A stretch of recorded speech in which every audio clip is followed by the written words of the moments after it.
President Biden looking to sell his ambitious infrastructure plan. Right now, though, there are not a lot of buyers. While passing the bipartisan package was a major win for the president last year, Democrats in tough re-election fights say their focus is elsewhere. NBC News reporter Julie Sirkin joining us now from Capitol Hill.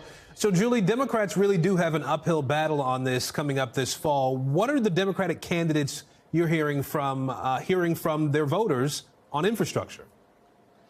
Yeah, but look, infrastructure, one of the biggest policy achievements that President Biden had in his first year in office. It was that bipartisan infrastructure bill that passed this past fall. But while he's out stumping on that plan, on the money that's being infused into roads and bridges and highways and critical things that people may not see actually come to fruition for the next few years, voters care about inflation. They care about their money in their pocketbooks, high gas prices, and also this war going on in Ukraine. So it is an uphill battle for President Biden as he tries to sell one of his top policy achievements just ahead of the midterms in order to help those vulnerable Democrats, many of them who've worked on this bipartisan infrastructure package. But it's not clear if that's going to translate. We have to remind folks that there were sort of two infrastructure packages, right? The one you just talked about, and then that soft infrastructure deal, the Build Back Better package that was scrapped last year after Senator Joe Manchin rejected some of the provisions there. There might be some new movement, though, in one of the bill's focus areas. Tell us about that.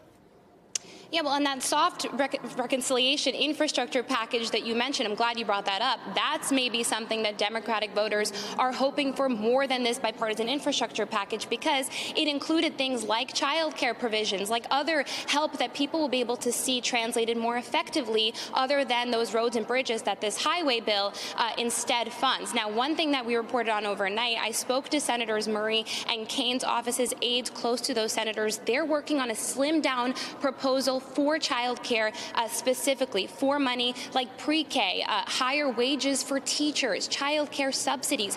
This was a big issue that Senator Manchin tanked in the last proposal. He didn't want any new money for social spending while the country still battles inflation. But the reality here is even this slimmed down proposal that the senators want to be included as part of whatever this 2.0 Build Back Better package becomes, that remains to be seen. But he's not likely to support something like this because, again, it's still those additional funds for social spending.